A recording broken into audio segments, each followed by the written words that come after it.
Gül Mosque is a former Eastern Orthodox church in Istanbul, Turkey, converted into a mosque by the Ottomans. Location: the building is located in Istanbul, in the district of Fatih, in the neighborhood of Ayakarpi, along Vakif Mektebi Sokak. It lies at the end of the valley which divides the 4th and the 5th hills of Constantinople, and from its imposing position it overlooks the Golden Horn. Identification: it is one of the most important religious Byzantine buildings of Constantinople still extant, but its dedication and the date of its construction, which for a long time appeared certain, are now disputed by scholars. It is either identified with the church belonging to the nunnery of Saint Theodosia or with that of the monastery of Christ the Benefactor. Problem of the dedication: the building, since Stefan Gerlach visited it in the late 15th century, has always been identified with the Church of Hagia Theodosia and Twadekshia Kratis.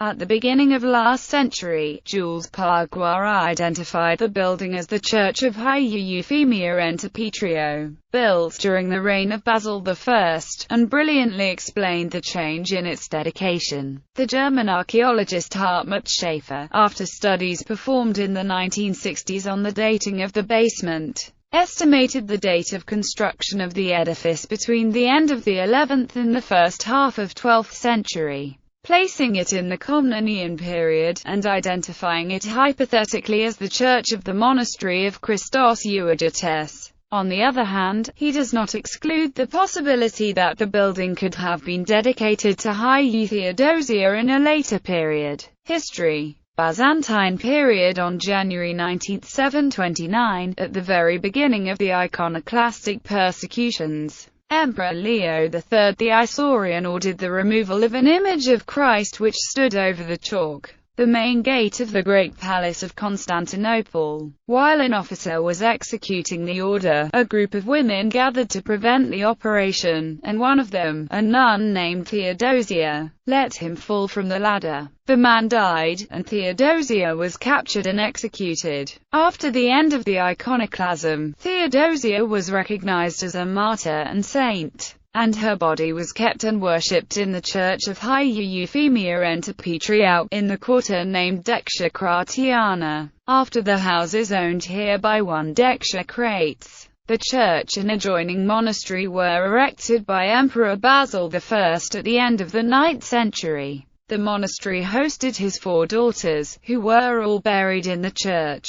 Hagia Euphemia lay near the monastery of Christos Euergetes, whose foundation date is unknown. It is only known that it was restored by Protesibustus John Komnenos, son of Andronikos I Komnenos and brother of co-emperor John, who died fighting in the Battle of Myriokephalon in 1176. On April 12, 1204, during the Fourth Crusade, the Latin fleet gathered in front of the monastery of the Euergetes before attacking the city. During the Latin Empire, the navy had its anchorage in front of the monastery, and the naval port was kept there by Michael VIII Palaeologos. Also after the restoration of the Byzantine Empire, many sacred relics kept in the church were looted by the Crusaders, and many still exist in churches throughout Western Europe. The worship of Theodosia grew with the time until, after the 11th century, the church was named after her. Since the original feast day of Hagia Euphemia occurred on the 30th of May, and that of another Hagia Theodosia, Hagia Theodosia of Diros, occurred on the 29th of May. Finally, this day became the feast day of Hagia Theodosia he Constantinopolitissa. Hagia Theodosia became one among the most venerated saints in Constantinople, being invoked particularly by the infirm. The fame of the saint was increased by the recovery of a deaf-mute in 1306. The church is often mentioned by the Russian pilgrims who visited the city in the 14th and early 15th century, but sometimes it is confounded with Christ Euergetes, which, as already said, stood near it. Twice a week a procession took place in the nearby roads. In that occasion the relics hosted in the church were carried along, followed by a great crowd of sick people praying for their recovery. The church is mentioned for the last time on May 28, 1453. On that day, which was the eve both of the saint's feast and also of the end of the Byzantine Empire, the Emperor Constantine XI with the Patriarch went to pray into the church, which was adorned with garlands of roses. Afterward Constantine left for the last struggle. Many people remained all the night in the church, praying for the salvation of the city. On the morning the Ottoman troops, after entering the city, reached the building, still adorned with flowers, and captured all the people gathered inside, considering them as prisoners of war. The relics were thrown away and the body of the saint was cast to the dogs. Ottoman period. After the Ottoman conquest, the basement of the edifice, which in the meantime had fallen to ruins, was used as naval dockyard. Close to the building, Sehulayla Mollah Husrev Mehmet Efendi established a vakif and erected a small mosque and a bath, which still exists. Some years later, the ruined church was repaired and converted into a mosque. A minaret was erected between 1566 and 1574, under Selim II, by Hasan Pasha, a supplier of the Ottoman navy. Afterwards the mosque was often named after him. Between 1573 and 1578, during his sojourn in Istanbul, the German preacher Stefan Gerlach visited the mosque, identifying it with the Church of Hagia Theodosia. During that century the mosque saw the predication of the local holy man Gül Baba, which was allegedly buried in the building. It is also possible that the mosque was named after him. During the 17th and 18th centuries, the edifice was heavily damaged in its upper parts by earthquakes, until Sultan Murad IV restored it, rebuilding the dome with the pendentives, almost the whole west side, the vaults at the southwest and northwest corners, and the minaret.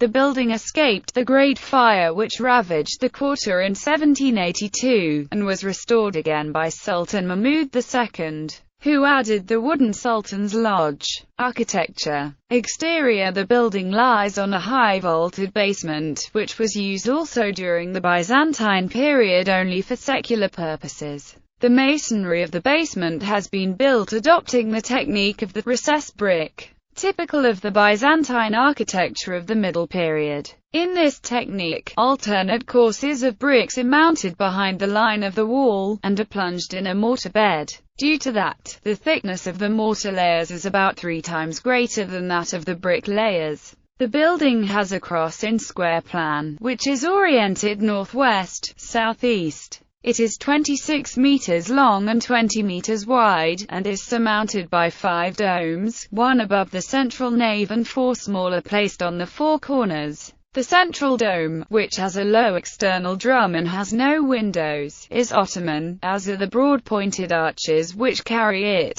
The original dome, akin to that of Kalenderhana Mosque, should have been carried by a tall drum pierced by windows. The exterior of the building is quite imposing. On the southeastern facade, the central apse, with 7 sides, and the lateral ones, with 3 sides, project boldly outside. The central apse appears to be a later Byzantine reconstruction, since it lacks the 4 tiers of 5 niches, which feature ornamental brickwork and adorn the lateral ones. Above the niches runs a cornice. The style of the side apses resembles strongly that of those of Pantokrator Church, and is a further element in favor of a late dating of the building. Interior. The interior of the building was plastered and decorated in the 18th century. One enters through a wooden porch, which leads to a low narthex surmounted by a barrel vault. From there a triple arcade leads into the tall nave, which is flanked by galleries forming the side arms of the cross.